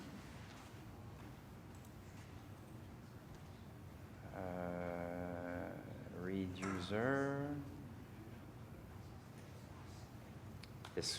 Bon, j'ai pas besoin de read. Non. Read audit. C'est bon comme ça? Okay. J'ai même pas besoin d'audit. OK. C'est vraiment juste de read dans les permissions pour les dépôts, l'organisation et l'entreprise si vous utilisez une entreprise. Oui.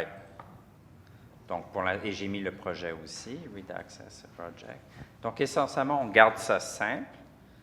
et je vais faire un generate token. Donc là, je partage ça avec vous. Là, vous aurez accès un peu à mon read de mon truc personnel. Mais vous copiez ça et vous le mettez en tant qu'un autre secret. Alors, je vais copier ça. Je vais même... Si vous êtes assez rapide, vous avez pris un screenshot et vous pouvez me hacker durant le... OK. Et ensuite, on va retourner dans l'environnement. Excuse-moi, Settings. Je vais aller dans...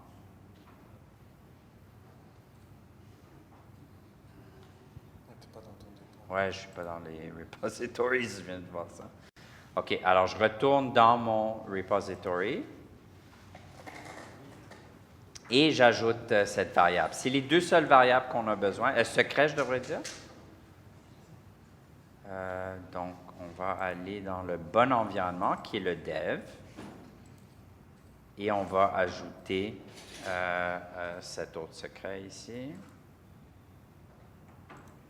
Et le nom, c'est dans le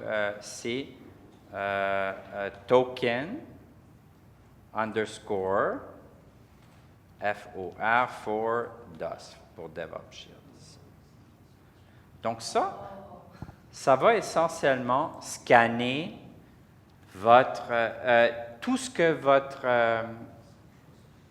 alors, si vous avez le Personal Access Token, c'est les droits, les permissions qu'on a données.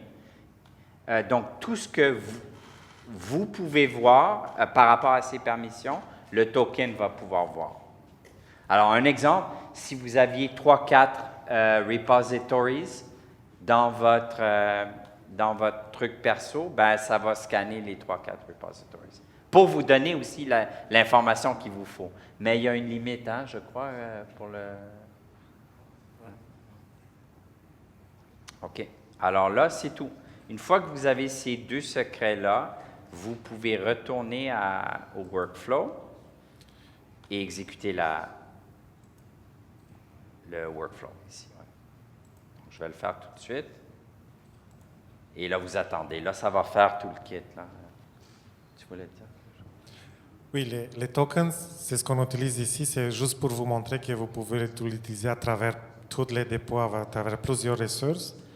Mais si on veut l'utiliser vraiment juste pour les dépôts lui-même, le GitHub token, c'est suffisant. Donc, pas besoin de créer un path token. Vous pouvez utiliser le GitHub token dans les pipelines. Puis, il va juste, ce que le token peut faire, c'est ce que les pipelines, les scanners va regarder un peu.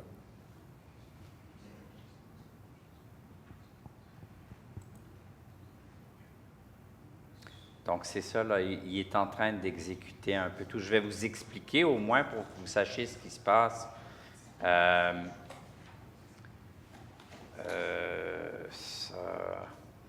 C'est pas important, mais parce qu'on ne va pas utiliser un container registry. Bon, je vais sauter ce détail-là. Mais vous voyez, ça va vérifier que c'est ça qui nous a dit qu'on a bien mis les secrets. Ça se rassure qu'on a bien mis les bons secrets. Puis ensuite... Juste faire un peu de zoom sur ton... Ouais, j'arrive pas à faire le... Ah, je vais rien que le faire de là. Ouais, contrôle ici. Ah, OK.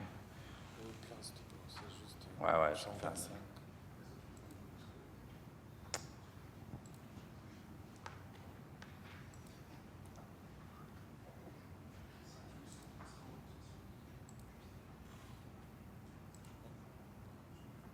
« 125, peut-être c'est mieux comme ça. Ouais, là, ça va mieux se voir.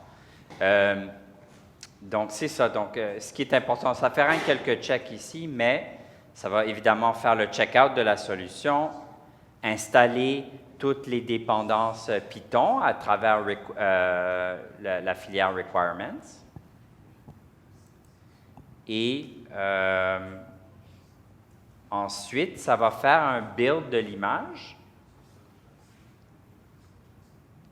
mais ça ne va pas faire le push.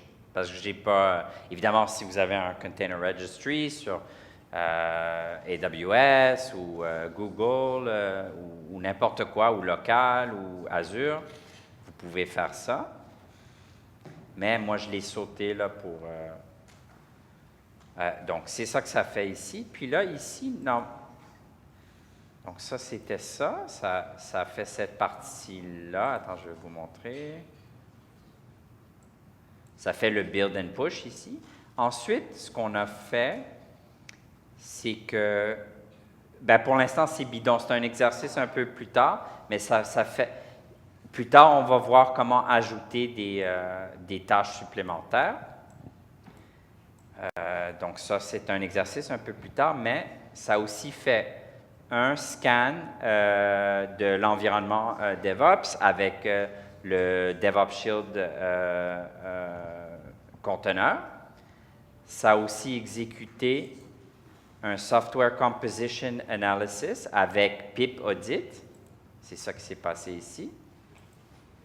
Ça fait un paquet de tests unitaires avec PyTest. Et ça a même fait un SAST avec Bandit Scan. C'était un des outils qu'on a, qui est pratique pour Python. Une fois que ça fait tout ça, ça va faire un upload de tous les rapports. Donc, ça vient collecter ces rapports et ça l'envoie au produit commun là, pour tout le monde. Là. Je vais vous montrer de quoi ça a l'air, mais... OK. Pendant que ça continue ça, ce que je voulais vous montrer, c'est que c'est deux choses. C'est que vous remarquez ici qu'on voit déjà des trucs détectés par rapport à l'environnement. Comme par exemple, malheureusement, je n'ai pas disable le private forking dans GitHub. Donc, ça, c'est quelque chose que vous allez vouloir faire. Un autre truc, ça nous avertit, est-ce que vous êtes sûr, parce qu'on pense l'entreprise là maintenant, est-ce que vous êtes sûr que vous voulez la visibilité publique? Donc, c'est probablement mieux de rester privé potentiellement si c'est ça que vous devrez faire. Donc, il y a un paquet de trucs ici. Et aussi, il y a les rapports dont je vous ai parlé.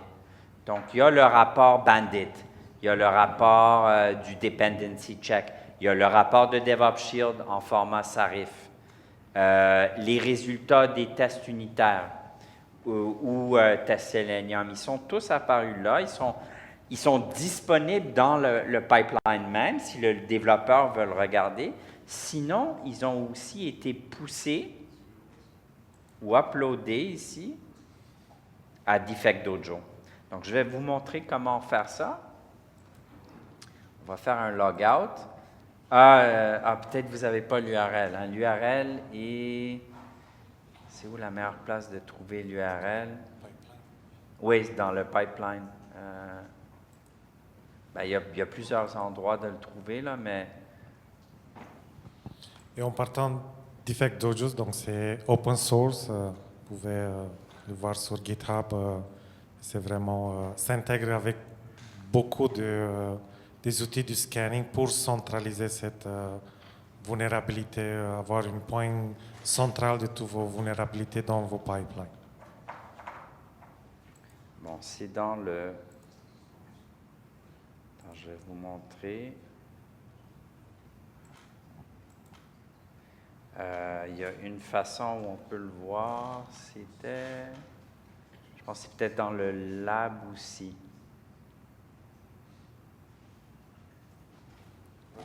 C'est le premier lab, Emmanuel. Oui. Alors, dans le premier lab, vous allez voir l'URL aussi, il est là.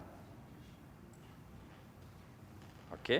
Donc là, je vous ai donné, il est public, là. Alors, on peut copier ça et le mettre ici. Et là, normalement, vous n'allez pas voir ça, là, vous allez voir cet écran-là. Alors, on met student, c'est ça qui est celui en commun, là, c'est student 000, avec le même password que je vous ai montré, là. Tiens, c'est celui-là. Ah, excusez, c'est un truc.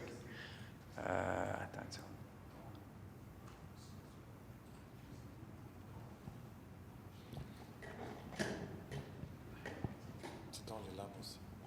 Ouais. Les liens et toutes les usernames et passwords, si vous ouvrez le premier lab, ils sont là, vous pouvez les juste copy-paste Ouais, j'essaie. Ah, ben, c'est supposé d'être ça, donc je vais l'arranger. Je vais l'arranger. Je vais l'arranger tout de suite. Comme ça, vous avez accès et vous pouvez au moins regarder de quoi ça a l'air, le Defect Dojo. Alors, excuse-moi, je vais retourner au même. Bon, je vais malheureusement tricher une seconde, là.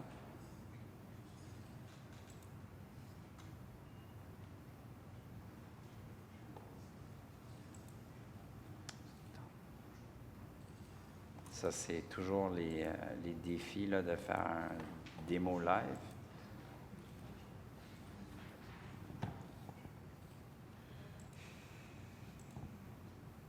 OK, mais là, je vais faire un reset pour vous là, parce que ça a l'air qu'il a été changé.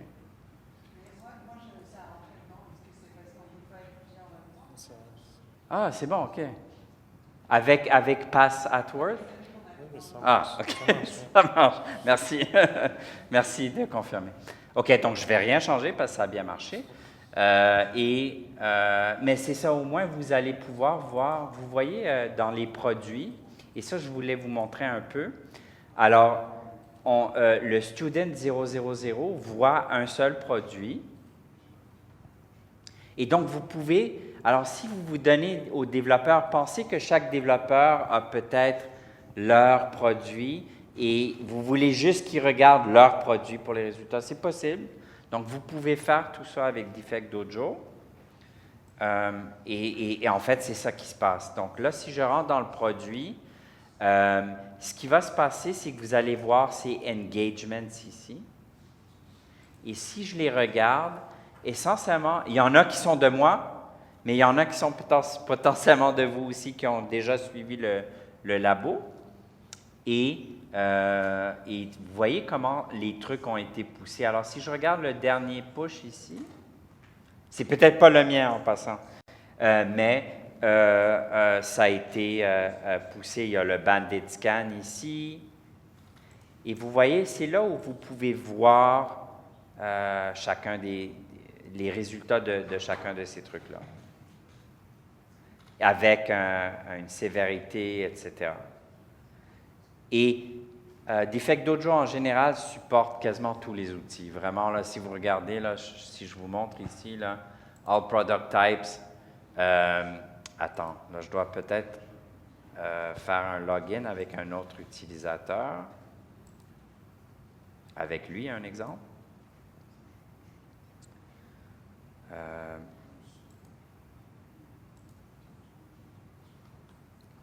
Oui.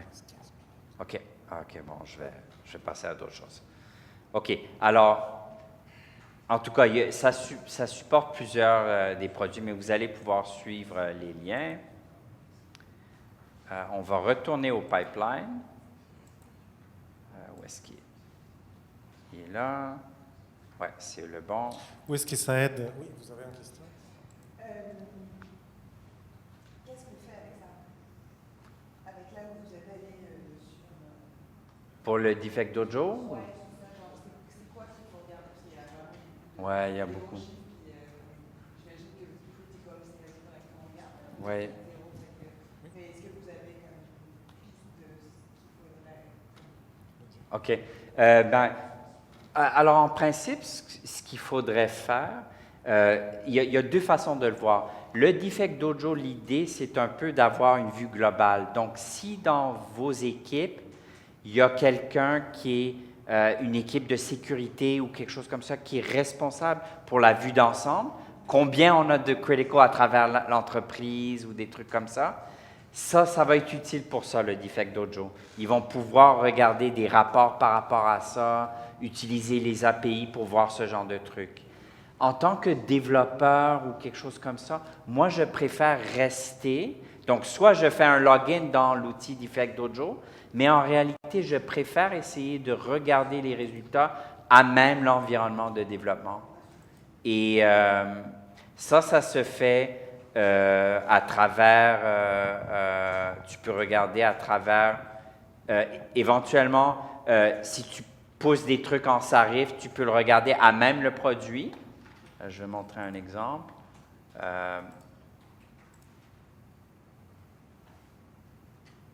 ne reste pas beaucoup de temps, là, alors, mais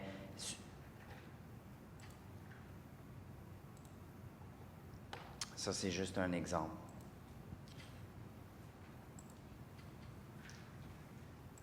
Donc, en tant que développeur même, moi, je vis toujours dans mon produit ici. Alors, je vais essayer de regarder, soit de downloader les trucs, OK, et les regarder, ou d'essayer de regarder ça dans un truc qui est collecté à même le produit. Donc, un exemple, je peux regarder les résultats du code scanning ici. Tu vois, j'ai un paquet de critical, le Dependabot m'a donné des trucs aussi. Dans Azure DevOps, si vous utilisez ça, vous pouvez pousser ça en Sarif et voir tous les résultats là-bas aussi, à même le produit. Un peu comme vous voyez les résultats de tests, etc.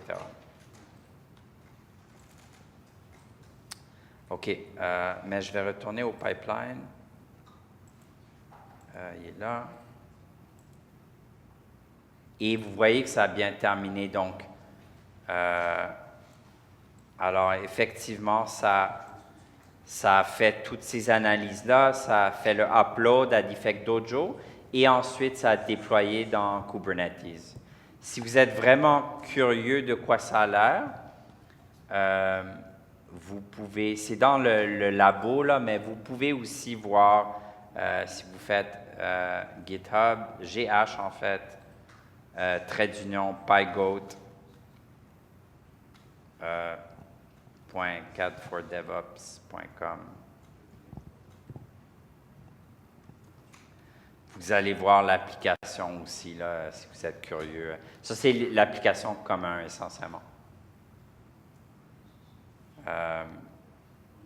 Et c'est dans les instructions du labo, là. Il ne nous reste pas beaucoup de temps, alors je vais vous montrer une dernière chose. Et ça, en fait, c'est cette application, je vous recommande, il y a comme si vous voulez apprendre, etc., comme sur SQL Injection ou des trucs comme ça, vous pouvez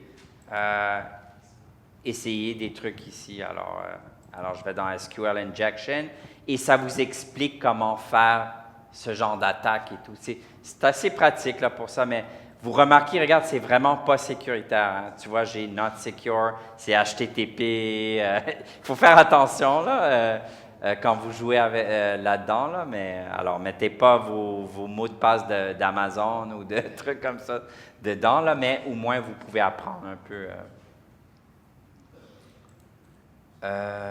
Qu'est-ce qu'il y a d'autre?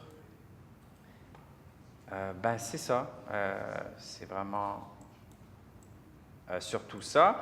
Et l'autre exercice peut-être important, on a rendu ça aussi simple que possible, là, mais c'est d'ajouter chacun des autres de 1 à 10. Là. Donc, un exemple, si j'édite le workflow, alors je vais revenir ici, faire un edit, et vous pouvez, si vous faites, vous allez un peu plus bas dans le deuxième stage, qui est ici, OK? Vous allez voir, j'avais mis des trucs bidons, là, c'est ce stage do DevSecOps task. C'était après le build and push, ben tu peux faire des trucs. Alors, un exemple, si vous voulez git leaks, ben vous pouvez enlever les commentaires ici.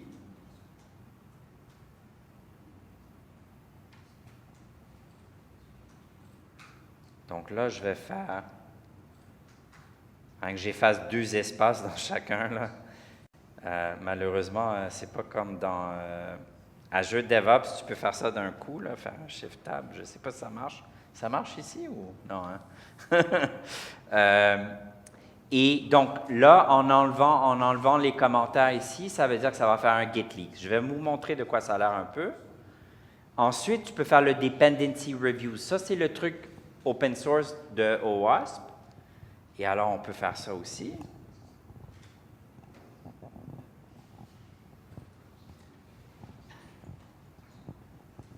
Et là, j'ai besoin d'un token pour le repository. Je vais mettre tout simplement le GitHub token.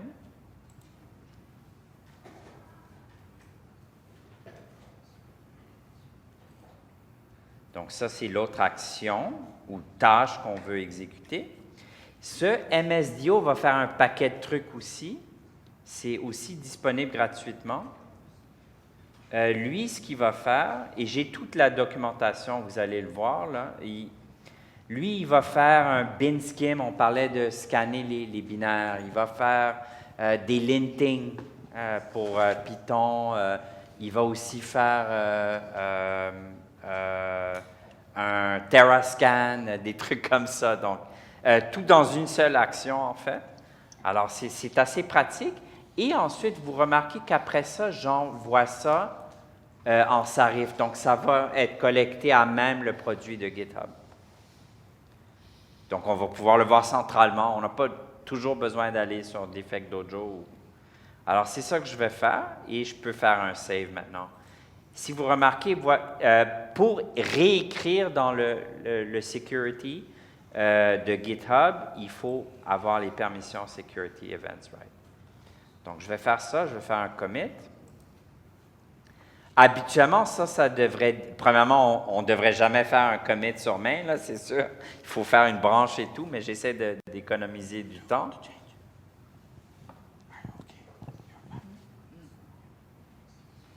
Et c'est ça. Là, je vais exécuter l'action encore une fois. Donc, je vais rentrer ici. Et je vais faire un run workflow. Là, il va prendre un peu plus de temps. Il a pris 6 minutes. Il va prendre un peu plus de temps parce qu'on lui a ajouté 3 autres tâches. Tu ne peux pas choisir de juste run les tâches.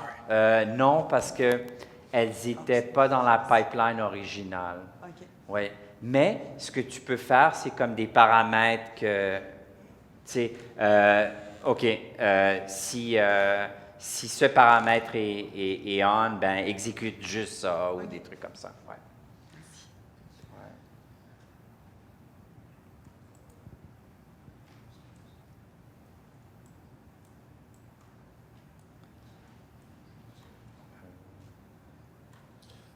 D'habitude, pour répondre à ta question aussi, c'est que maintenant, pour être plus facile, on intègre tout ça dans une pipeline, mais des fois, dans la réalité, c'est que on ajoute plusieurs pipelines. Donc, on sépare un peu tous les 1 à 10 des fois pour rouler en schedule, pour rouler aussi pas juste en CI pipeline, pour rouler seulement si ça change les codes de l'infrastructure. Donc, je n'ai pas besoin de rouler en pipeline 30 minutes. J'ai juste changé mon template du Terraform. Donc, c'est là qu'on peut mettre plus de conditions de trigger pour chacun pipeline individuellement. OK. Fait que là, ça a rajouté des tâches à l'intérieur du do dev sec. Oui, exactement. Oui. Oui, donc effectivement, on va le voir déclencher bientôt. Oui, effectivement. Oui. Maintenant, donc, ça, dans un contexte d'entreprise, si on veut implémenter un pipeline de est-ce que ça serait comme une pipeline qui serait parfait. Est-ce que ce serait une pipeline qui serait séparée? Ça veut dire qu'on a le pipeline normal et là on aurait une pipeline spécialisée pour la sécurité, ou ça serait quelque chose qui serait mis au tout début de la pipeline? Comment on implémenterait ça en fait? Est-ce que c'est ça? Et c'est quoi les bonnes pratiques? Ouais, voilà. Ouais, c'est une bonne question. Tu veux répondre un peu? OK. Ben, je vais répondre un peu et ça dépend, en fait. Ouais. Ça dépend de... donc, il y a plusieurs choses qui peuvent se faire. Il y a des personnes des entreprises qui ont des templates et qui sont centralisés, un peu comme tu es en train de suggérer un peu, centralisés dans un repository quelque part ou un projet quelque part dans Azure DevOps. Et puis, essentiellement, ils spécifient des paramètres. OK, fais ça ou ça, et ils pointent vers le template. Donc, il y en a qui vont faire... Et évidemment, ce template, souvent, va dépendre du langage, mais peut-être plus que le langage. Hein? Peut-être c'est un microservice de C# ou de Java, ou il peut avoir plus de templates. Donc, c'est ça qu'ils font typiquement. Et souvent aussi, ça doit être versionné aussi. Un peu comme du code. De la même façon que vous avez entendu infrastructure as code, pipeline as code, tous ces trucs as code, eh bien, le template devrait être as code aussi et donc versionné comme un produit normal. De sorte que si la version 3 marche pour cette équipe-là, et eux, ils n'ont pas besoin de la version 4, ils peuvent référer à la version 3. Donc ça, c'est souvent ça qu'on voit. Mais tu as d'autres exemples peut-être, Karen? Oui, puis des fois, avec ces templates, on a, surtout en GitHub, vous pouvez ajouter des workflows au niveau de l'organisation. Je ne sais pas si vous êtes au courant, mais c'est une nouveauté. Dans Rule Sets, vous pouvez dire, dans mon organisation, chaque fois qu'on y a un PR qui est ouvert, je veux que tel workflow roule pour des checks.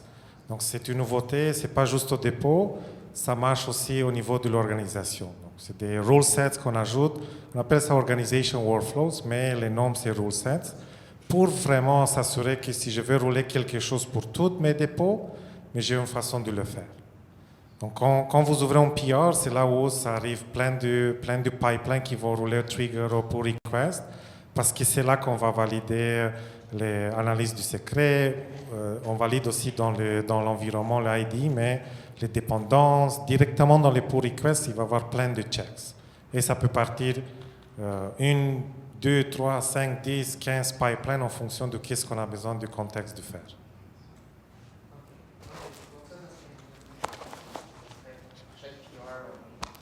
Oui, ça fait partie de cette stratégie de shift left où il faut protéger votre branche principale par une pull request. Et dans cette pull request, c'est là qu'on valide toute la validation du code, des révisions du code, mais aussi toute l'automatisation de la sécurité, du linting, du test automatisé, donc tout ce qui doit être fait pour s'assurer que la qualité du code et la qualité de sécurité sont là avant de committer pour faire un pipeline qui déploie tout dans vos environnements de test. On voit aussi... il y a des entreprises, surtout des entreprises très tech, qui sont vraiment c'est pas comme un gouvernement ou une compagnie de détail ou quelque chose, mais des compagnies qui sont ISV, etc. Eux, ils auront un platform engineering assez évolué où des fois, ils ont même le pipeline, tout est onboardé pour vous, là, je veux dire. Ah, moi, j'ai besoin d'un nouveau microservice Java. Ils vont comme vous onboarder dans un nouveau repository avec toute la pipeline déjà faite. Ça, on voit ça. Mais dans tous les cas, qu'on fasse ça manuellement, on est onboardé, on réutilise des templates. Le problème que j'aime pas avec ça, c'est que ça enlève la flexibilité un peu. Si tu es obligé de passer à travers, ça aide beaucoup parce que c'est un truc qui est prouvé, etc. Mais des fois, c'est trop rigide. Selon votre choix en tant qu'entreprise, vous décidez une façon ou l'autre. Ce qui est bien, c'est par exemple un produit qui vérifie la conformité, whatever, de n'importe quelle façon que vous avez choisi. Ça, c'est important. Un exemple, DevOps Shield fait un peu ça aussi parce qu'il va voir la vue d'ensemble. Mais en autant que vous avez un moyen, peut-être vous avez écrit vos propres API pour vérifier ce genre de truc, en autant que vous avez un moyen de vérifier que ça soit fait manuellement ou pas, que toutes les settings sont bien. Je pense que c'est un truc important. Ouais. Parce que malheureusement, même si vous faites bien les choses pour vos produits mission critical, etc., vous avez des équipes qui font très attention et tout ça, les autres développeurs qui jouent dans des sandbox ou des trucs pour apprendre et tout ça, ils font moins attention et peut-être vous leur apportez moins d'attention. Malheureusement, si la plateforme est mal configurée ou le poste de développeur est compromis, ben, ils ont peut-être accès à d'autres choses aussi. Alors, c'est toujours le défi un peu. Je pense c'est ça, oui, pour le... Parce qu'on a terminé notre démo. Est-ce qu'il y avait... Merci peut tout le prendre monde pour quelques- votre attention et pour rester jusqu'à la fin. Donc, si vous voulez continuer, n'hésitez pas à nous envoyer un courriel si vous avez ouvert un issue, contactez-nous si vous avez des problèmes avec les labs. Ça nous fera plaisir de partager aussi le deck avec vous, il n'y a pas de problème. Merci. Merci.